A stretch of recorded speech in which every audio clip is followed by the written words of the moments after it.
order and ask for a roll call. Blunier. Here. Hilliard.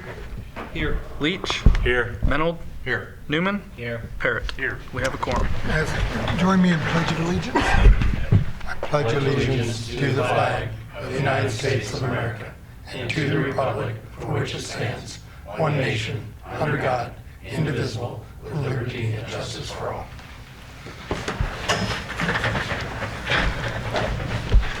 There are no public hearing or presentations or special reports. No public comment tonight.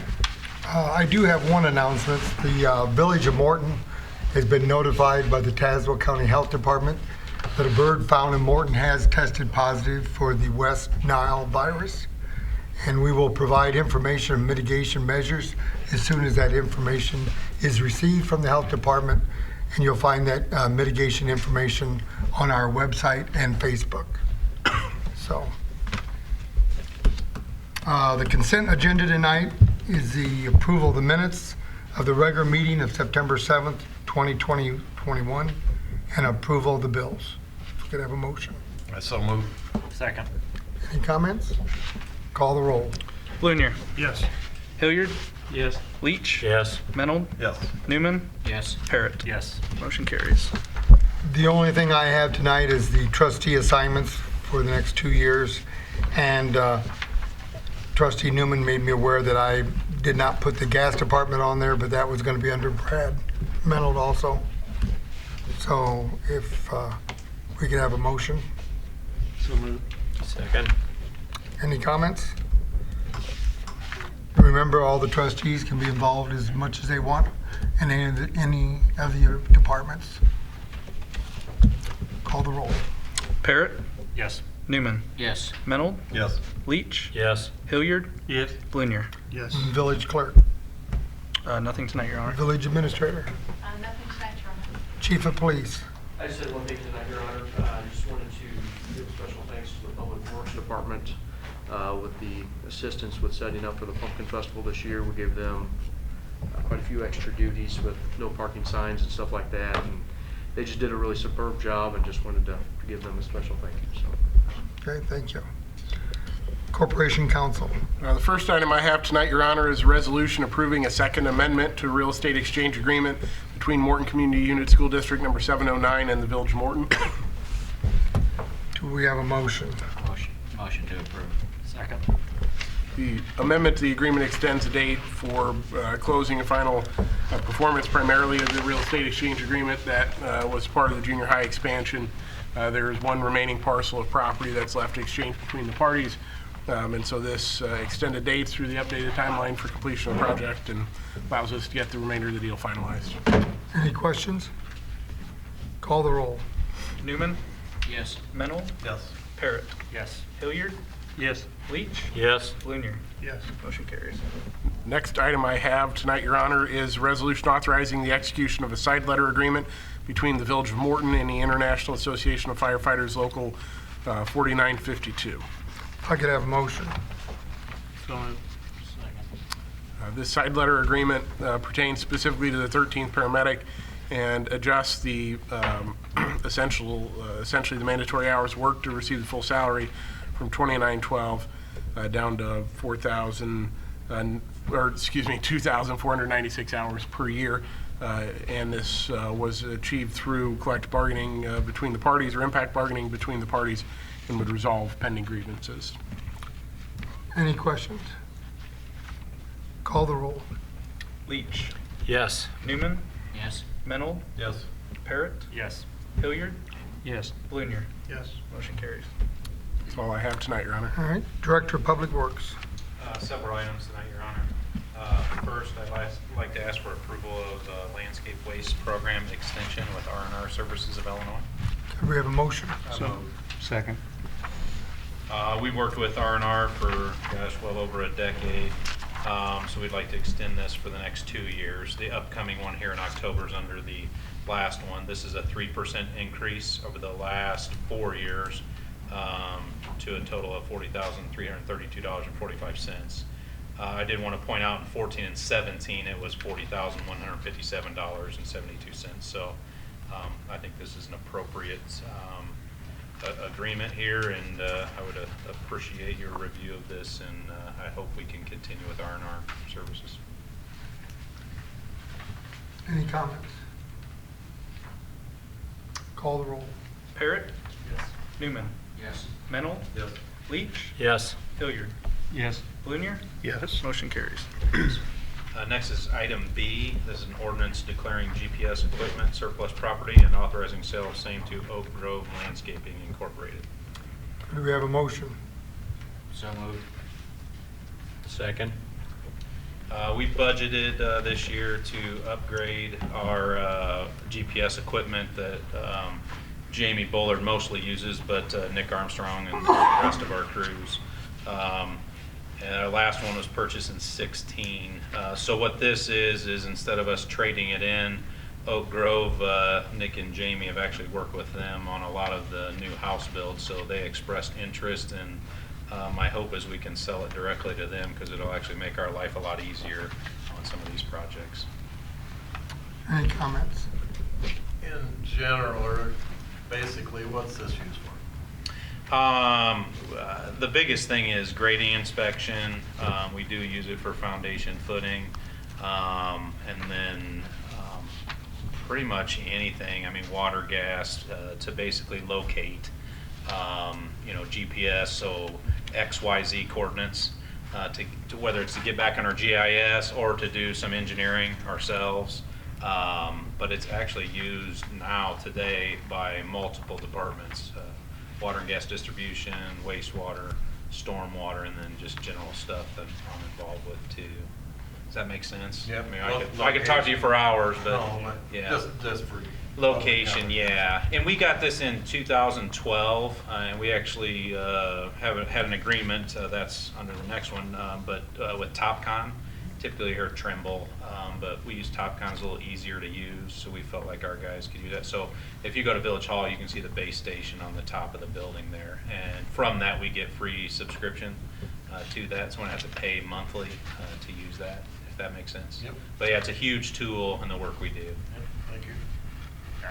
I think it's a fantastic, just kind of carry on with that. It's what you do with it and not having it to be able to do some of the stuff that you do, just like you said, the inspection of drainage, stormwater like that, going out to a site and looking at the grading plan and be like, well, I think that's graded right, but having that GPS allows you to do that as well as, locate, if we put in a new gas line, we can locate that gas line, put it right on our GIS, and we have to go back 5 years later, we can go exactly where it is. We have That's had, fantastic. actually, our recent summer help spent a lot of time too, so some of these younger engineering students have really helped us to keep busy on future stuff to help us.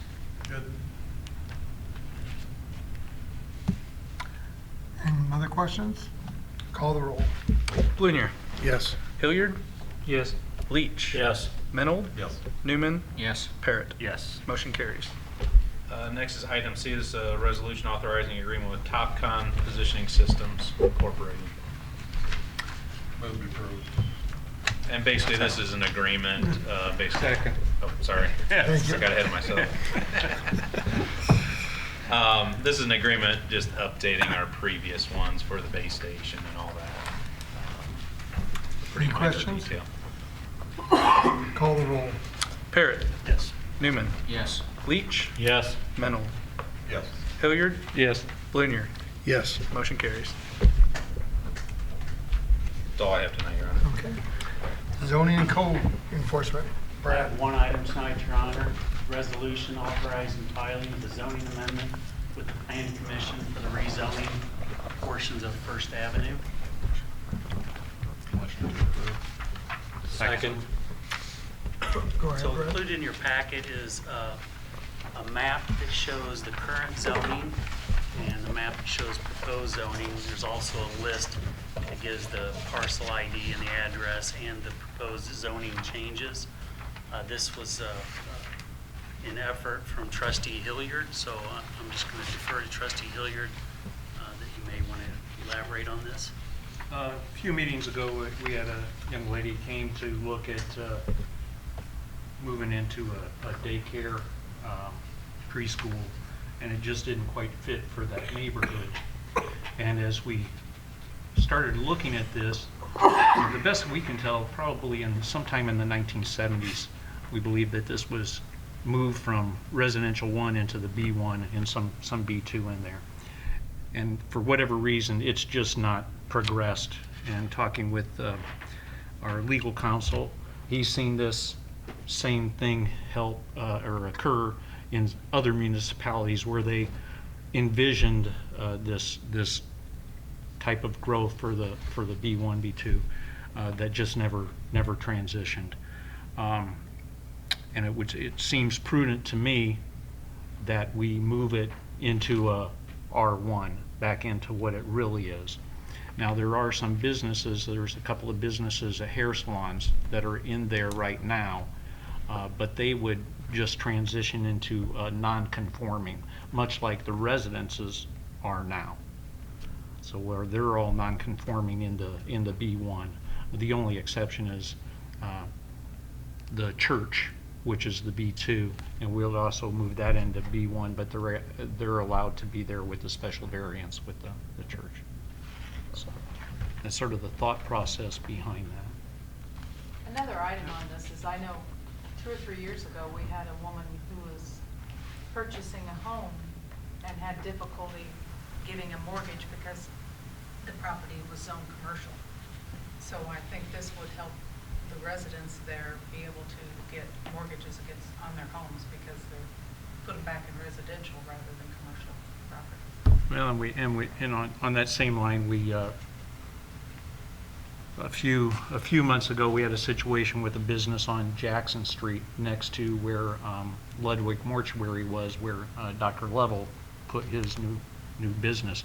Well, it was a hair salon, much like the ones that are there now, and much like the daycare, there was really no parking suitable for that, and they had no parking at all. They utilized some of the mortuary's parking lot for their business. They were gracious enough to let them do that, but Dr. Lovell, he needed every space he had and wasn't even willing to broach the area of renting out a couple spots because he needed all his spots. So they had issues with that, changed it to R1. The person put in a garage into where the hair salon portion was, and it sold right away. So I think that's some areas that we're looking at is that these businesses, if they want to try to go in there, either they need a special variance or not. There's really not, they're not set up for this. And 50 years from now, 60 years from now, we'll probably have another board looking at some of the thought process that we may have had at that time. And I just think that there was a lot more vision of growth back at that time, the late 70s, early 80s, and we saw some of that, but we saw a decline, after the 1980 census, we dropped. So how does that affect the business that brought this up now that it has been sold again to a different, not a daycare, but a different type of business? Does that affect that, or do they have to get a special use?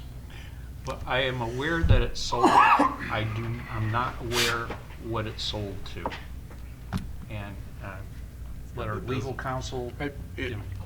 And Brad has had some conversations with the buyer that side, but it's my expectation if you were to approve this resolution tonight, it would go to the Plan Commission at their October meeting, then back to you at your first meeting in November. It's my general understanding that the current owner of that property intends to be operational by or before that point, in which case they're lawful non-conforming use. So essentially they establish use before zoning and continue it under our non-conforming uses section. I just want to make sure it's not creating some issue Hardship for them. I did speak with the new owner.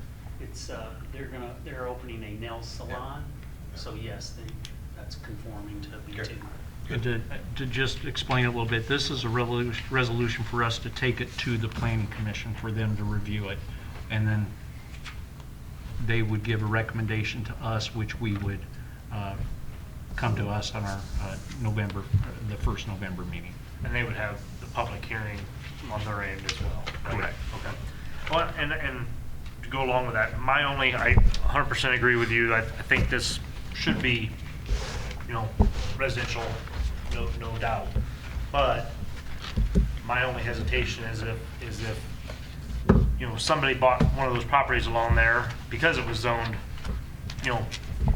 for business use, commercial, paid perhaps more because it was zoned commercial, and then now we kind of pull the rug out and say, sorry, it's back residential now. Is there anybody along there, has anybody along there expressed, that has property along there said, well, shoot, that's good. I mean, I guess the public hearing would be the time for them to bring it up, but. Correct. So I will send a letter to every property owner and everyone within 250 feet of that property within 15 days of that public hearing, and it'll get published in the paper.